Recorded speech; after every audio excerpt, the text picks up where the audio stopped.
Am I the only one that noticed that the hero has moves just like from Dragon Ball?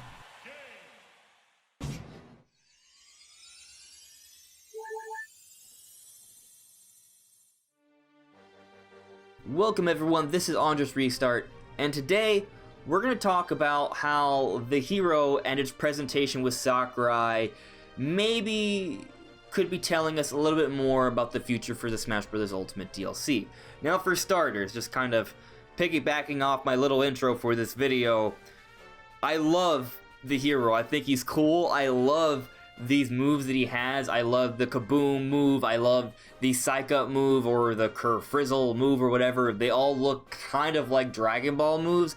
I don't know if that's intentional, but with the Akira Toriyama design here, as a Dragon Ball fan, I do feel like Sakurai has thrown me a bone. So I think that's really cool, but at the same time I just want to say that if there was ever any hope for a Dragon Ball character, which there isn't, there never really was, but if there was like that 0.01% chance, I would say that with the hero, we've gotten some of those moves.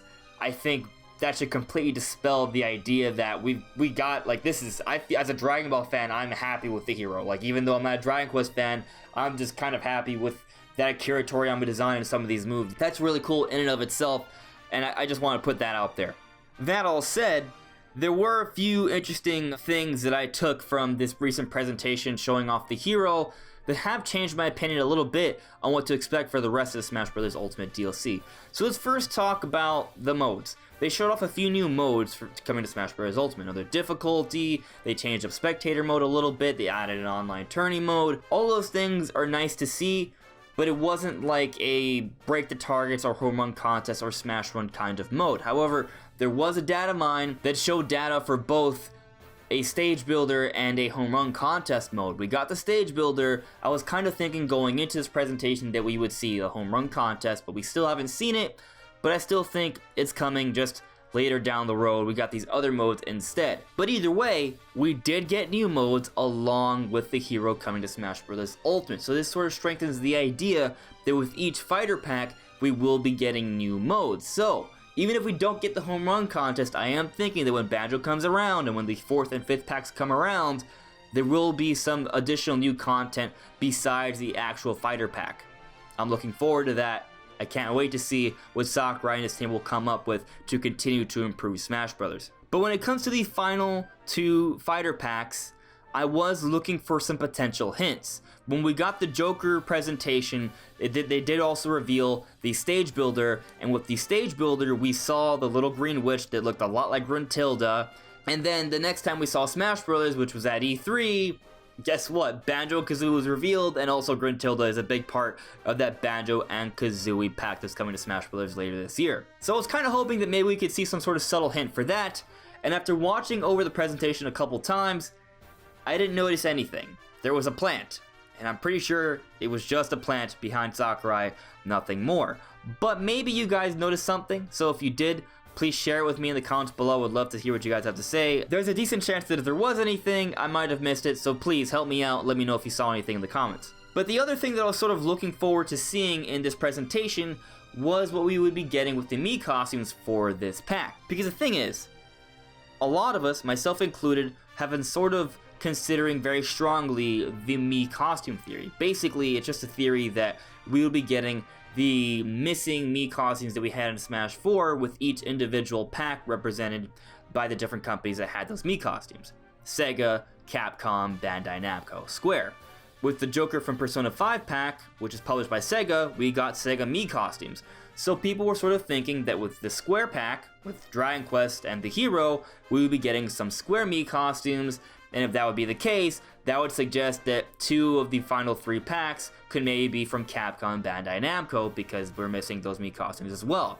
Well, as it turns out, the Chocobo and the Geno Mii costumes are not in the Square pack from Dragon Quest. So the Mii costume theory has pretty much been dispelled, suggesting that a Capcom representative and a Bandai Namco representative for the 4th and 5th packs is no longer a shoo-in. Could they still happen? For sure. I think Bandai Namco has tons of characters that can maybe in Smash Brothers, and I've talked ad nauseum about the potential of Resident Evil from Capcom making the Smash Brothers. There's definitely some potential candidates from those companies, and they have a great relationship with Nintendo, so they're still fairly likely, right? But the point is, there are other options, and the Mii costume theory has been dispelled. So there's no reason to assume that we're going to be getting another representative from Capcom and Bandai Namco. But I also want to talk about the fact that now Geno's Mii costume isn't coming. We kind of thought we would get Geno's Mii costume. What does that mean? Does it just mean that Square and Nintendo don't care about the Geno Mii costume? Yeah, it could mean that. But there's also the small possibility, and I feel like this is me just being optimistic, so definitely take this with a grain of salt, but maybe there's a small possibility that something related to Geno could be coming to Smash Bros. In the future. Maybe Geno could actually be coming to Smash Bros. As an actual newcomer in the future. However, I do want to say that if that's the case, it would be a little weird because Geno is from Super Mario RPG, developed by Square. I'm not entirely sure who has the rights to it. I'm pretty sure Square had the rights to Geno for a while. I think I've heard some debate that maybe Nintendo got the rights to Geno. I'm not entirely sure. But regardless, it could be kind of considered like a second representative from Square. And I don't think it's really likely that we would get a second representative from Square within this Fighters Pass. That seems kind of weird to me, so I don't know if that's the case. But maybe there's some sort of Super Mario RPG remaster or something along those lines coming in the future, then maybe we could be getting the Mii costume from Geno around that time. Or maybe Geno could still be becoming a character. Maybe he will be a part of the Fighters Pass, or maybe there's a second Fighters Pass that's more geared towards Nintendo characters or characters that are closer to home, like Geno. Maybe. But I'm just saying, that's optimistic. However, if you look at the characters we have gotten into Smash Brothers, Banjo-Kazooie, King K. Rool, Ridley, who else is left that's been a long-time fan-requested character that's been considered by Sakurai before that isn't in Smash Brothers? I feel like Geno is that prime candidate, and he's not an assist trophy like Isaac, so maybe it could happen in the future, but I'm not gonna bet on that. But I did bring it up because I do think it's interesting that we did not get the Geno Mii costume with this pack. And I do think it's still really likely that the final two packs are third-party characters. During this presentation, they really went hard on saying, hey guys, guess what? Dragon Quest XI's is coming out September 27th. They mentioned it multiple times.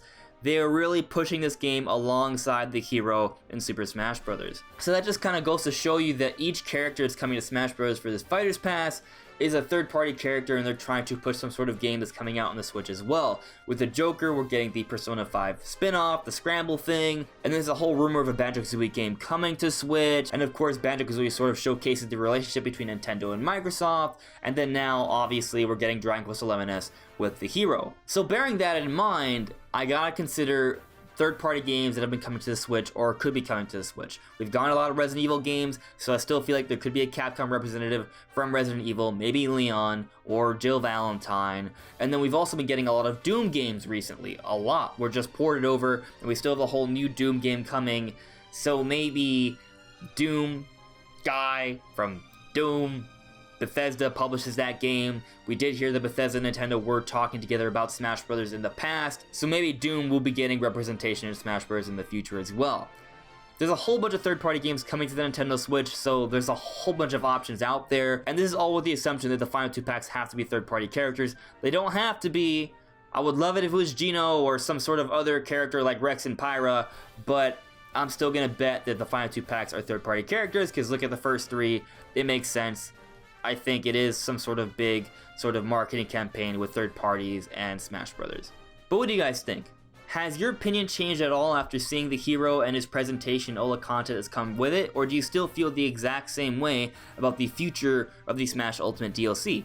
Let me know in the comments below. Anyways everyone, this is AndresRestart. I really appreciate that you stuck through this video and watched and listened and hopefully enjoyed it. If you did, leave a like, maybe subscribe if you haven't been here before, and I'll see you guys really soon. Take care.